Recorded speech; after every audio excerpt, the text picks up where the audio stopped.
I'm Peggy Deamer of the Architecture Lobby. It is my pleasure to interview two organizers from the Architecture Lobby's Green New Deal Working Group.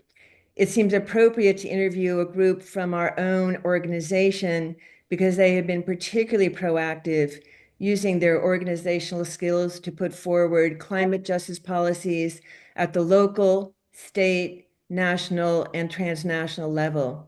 They've been particularly clear about the need to unionize architecture workers to empower them to effectively promote the Green New Deal in the US.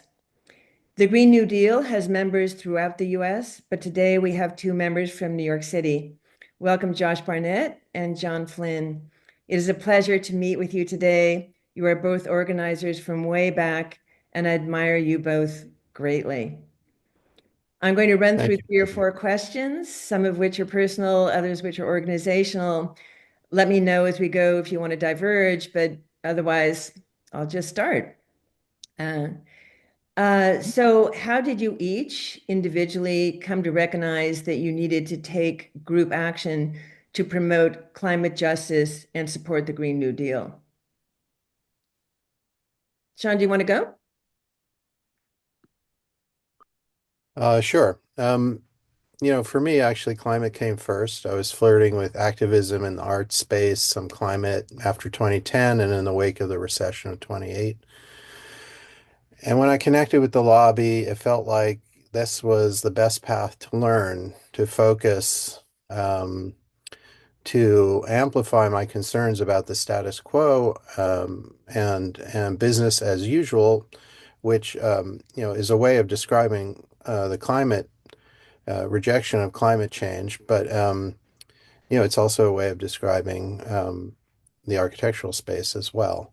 An unwillingness to engage with reality and in preference to covering up reality. And it seemed like the architecture lobby was a way to get around that or to work through that. So climate and labor activism, right? I'll call it the best path for architects, really aligned for me, and played off one another. And then in 2019, when the Green New Deal was published, people in and around the lobby became very animated, and that was a convergence for me. That that sounds very heartfelt. And Josh, do you want to talk about your coming to this as a possible aha moment, or Yeah, for me, actually, unionism came first. I mean, I come from third generation union family. I'm a rare union architect because I'm in the public sector, and I've been a union rep on my job at the Housing Authority for 25 years. But none of that, as important as it is, was really addressing climate change. And I noticed that within the profession, the overwhelming majority of our focus is on what we can bring professionally, what we can do in terms of design and new materials and more sustainable materials and more lowering the carbon footprint for buildings. And that's all important, but it doesn't address what gets built. It doesn't address what gets financed, and it doesn't give architects agency over what we want to design rather than just how we design. And I had actually come to the architectural lobby several years ago, even before the Green New Deal, as kind of an alternative to the American Institute of Architects, which I was really looking for because they're just a typical professional organization. But the Green New Deal, the first Green New Deal legislation, as Sean said, that was put forward by AOC, Alexandria Ocasio-Cortez, and Bernie Sanders in Congress, was the Green New Deal for public housing. And that actually also generated a lot of interest among the residents who will, because public housing is being privatized, and they saw this as an alternative to make their buildings more sustainable and actually support the idea of public housing. And also the architecture lobby as a whole and the Green New Deal Working Group weren't so much siloed within the profession. It was also reaching out to construction workers and the community and other groups that were focusing on this. And so just, bringing the whole concept of union organizing, seeing ourselves as design workers, and design workers who have to help save the planet, as Sean said, was a real fit all around. And so we first focused on policy and supporting the Green New Deal and bringing design aspects to it there because it was written by well-meaning politicians who don't necessarily have that deep a grasp on the design issues. And so we really try to focus on bolstering that aspect of it. And it's been continual along that line ever since. It's interesting to me that both of you got to the Green New Deal Working Group at the lobby in slightly different ways, which in some way then leads to my next question, which is I wonder what you as a group believe are the main challenges to transforming architecture's approach to climate justice. The profit motive is the most important issue. Beyond that, the unwillingness of the professions to deal with the fact that they are servants to power, that they would pretend otherwise, and that they organize themselves in such a way that they cover up the fact that they're servants of power, and that they are invested heavily in patronage, and that they cannot break free from that profit motive. They cannot gain agency. They cannot. They cannot address the climate issues aggressively enough. So you end up with slow walking the problems, over technicalizing the problems, and retreating from the political. I so agree. Josh, and tell me what you're thinking. Yeah, I mean, I would pick up on that. That what I had is that the overwhelming this is capitalism, and the overwhelming majority of projects we work on are profit driven, and we tend to see ourselves as the shapers of the built environment, when in fact, with any given project, we really come in mostly at the end. It's the financiers who come up with a prospectus for a project, or the government does, and then we come in once they decide what's going to be built. But because we are the designers, we tend to think of ourselves as driving the built environment. But example I always give is if we're designing a 70-story luxury housing tower in New York, one of the buildings that's putting Central Park perpetually into shadow, we don't have agency over whether that should even be built. Even if we make it LEED certified or passive house compliant, what does that really mean that we're building one more giant luxury tower that's going to overload the infrastructure, that's going to fuel gentrification, that's going to just really make life worse for the overwhelming majority of the community? And so, again, we'll look at the materials, the glazing, the mechanical systems, try and introduce any kind of passive climate techniques, but in the end, it doesn't really address the fact that this is a money-making enterprise and we don't have say over that. And what I think the lobby brings to this is taking a step back and say we need to look at what we design, not just how we design, and how do we make that happen. And we can't do it alone. When Corbusier said architectural revolution could be avoided, he was giving us much more power than we think that we have. And the lobby does reach out to construction groups and community groups and other design groups.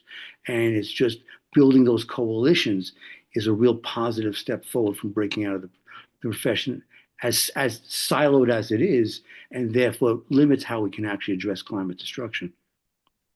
I think I'm going to press you both there for a slightly more specific answer. And maybe this is a leading comment, but I've understood that one of the things that is particularly unique about the Green New Deal Working Group and the Architecture Lobby is your focus on policy, that it's not just identifying problems, but really digging into policies as they come out. So would you say that part of the way that you overcome the obstacles of capitalism is a insertion into Green New Deal policies that capitalism and continuous growth is part of what needs to be part of the conversation? Yeah, I think we would say that. I think, to put it on my words, uh, we are making the attempt to engage with the federal political process in the United States. Uh, Largest economy, major driver of climate change, maximum number of uh, financial levers and administrative levers to address climate change. We saw that with the IRA. It was actually enormously beneficial. Um, we're seeing the inversion of that now under Trump, where these mechanisms and these funding streams are being problematized. It's unlikely we will get access to them because they don't exist. But that was our intent, was to connect with that federal process. In effect, that is the root of the Green New Deal is the New Deal, the idea that the federal government can do things that state and local governments who have to balance their budgets can't possibly do, and that source of finance, that source of administrative energy, was something that the Green New Deal Working Group, the Architecture Lobby, and architects needed to connect with in order to influence it in ways that were not necessarily they were not necessarily self-aware of. In other words, to influence it positively with what an architect can bring to the table in terms of program, community relations, understanding root causes, understanding the needs, and developing the programs in the direction that they needed to go in. Josh, I want to know if you wanted to add anything after my comments and Sean's comments. Just really quick that as Sean said, looking at the Green New Deal for public housing, weighing in, not only supporting that, but trying to make sure that it's not that legislation like that can also wind up being profit driven, even under the Democrats in a neoliberal, public-private partnership kind of economy and mindset. And so we want to make sure that, that the whole idea that, we can solve climate change by tweaking the marketplace and you can make solar panels and make a lot of profit off of it and everybody's happy, but it doesn't work that way. And so supporting legislation like the Green New Deal for public housing, making sure that it's not going to be profit driven, it does have a stronger design aspect, is really important. And also other legislation like Ilhan Omar had an omnibus housing bill, same kind of thing, although hers was kind of stronger. Pramila Jayapal had a very good labor bill on how to treat climate change workers, people who are working on the wildfires and preventing climate resilience destruction and making sure that they were treated fairly and had a diverse workforce and a unified workforce. And I agree that the feds have the most agency over that, but also in New York City, there's a law, Local Law 97, that is supposed to reduce the carbon footprint for buildings over 25,000 square feet. And we want to we've been working hard with sister organization, the Alternate Building Industry Collective, to make sure that the real estate industry doesn't try and totally squelch it, but also, again, that it doesn't fall into the realm of tax credits and subsidies and trading credits for not really reducing the carbon footprint. And so it's a really important push to make sure that the legislation is not only there, but it's actually really in the interest of the public. Very interesting to hear both of you talk about that. No, I really am interested to hear your viewpoints. So maybe we have about a few more minutes. I wonder whether you believe that our current institutions, whether those are professional, whether they're educational, whether they're cultural, such as this event at the Venice Biennale, whether these institutions themselves prevent the change that you envision for effective architectural empowerment, or are they vehicles for change if we can infiltrate them? I'm just curious how you think about institutions within this larger fight for climate justice. Well, I'm going to jump in and just say that the institutions in the architecture and design space, schools, societies, organizations, they're no better or worse at addressing the climate crisis than the institutions of the society that architecture is embedded in, which is to say they're pretty terrible. Extractive capital doesn't directly command or directly organize every consciousness in the world, But after 100 years of cheap, flexible energy, it does organize enough people and enough social systems that its demands are addressed first. And this is exactly what Josh is saying. Do we want to feed the ecosystem of bureaucracy, of finance, or do we want to find a way to break through that and deliver more directly to the people who need it and offer the power to the people who need it? Um, can we connect as architects with people who deserve and need the support rather than connecting with the institutions that mask um, the support, mask their needs, and organize first for themselves and second to address the needs? All right. There's a That's clear. studied ignorance, right, that's inexorable. Right. Um, Yeah. and I really think that the architecture lobby is one of the few organizations that can say no to that. All right. Josh, do you want to go ahead? Yeah, I had a professor in school who said that he couldn't stand watching the American Institute of Architects award ceremonies because he said it was architects giving award to other architects in front of other architects, and he just found it so incestuous, And so, what I think the architectural lobby brings is the alternative of breaking out from that kind of self-centered um, professions and expositions, and I will work with groups like um, the Labor Network for Sustainability and trade unions for energy democracy and supporting the Kingspan workers who have to build these horrible solar insulated panels in California under lousy conditions is really a positive aspect. And the pamphlets that we've put out are just how do you go about organizing in a profession that very often doesn't see ourselves as workers. We're supposed to be artists, right? And Yep. that's always a big problem, especially since, and I can tell you as a union organizer, the union movement in this country has been in decline for decades. And so now we're kind of swimming upstream, but the architectural lobby and groups like the Architecture Climate Action Network in Europe, which has this great biennale in Rotterdam last September, and it was amazing seeing the commonality of issues that we face in terms of trying to organize and again swim upstream against the mainstream organizations. And there was a labor organizing group called Labor Notes that held a conference in Chicago last April, and there was a design workers caucus. And people from the architectural lobby met to see how can we work with these other organizers. And so just breaking out and seeing the commonality of issues.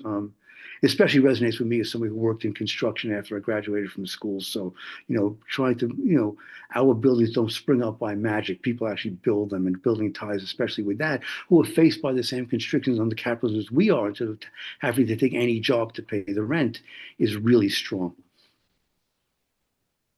I love hearing these remarks.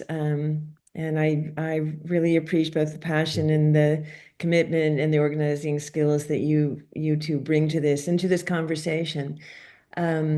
So this has been great.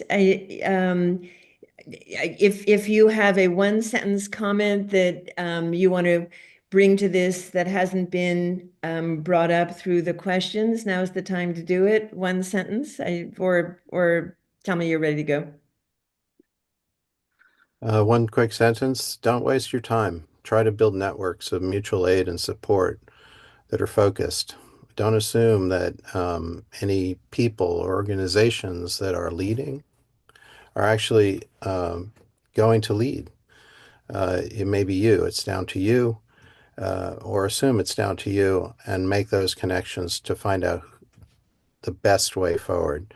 Don't overinvest in the status quo organizations.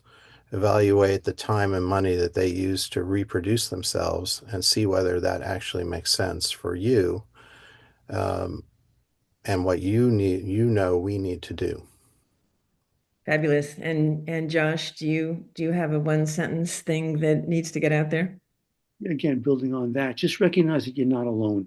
The frustrations you feel both as a design worker and a climate activist, or somebody who wants to be a climate activist, are shared by just about everybody you know. And it's really frustrating to think that we have to change things, or we can change things as individuals, like Sean said, if you build the networks and talk to the people next to you and look for the groups that are really fighting for this, then that's actually, it helps keep you going.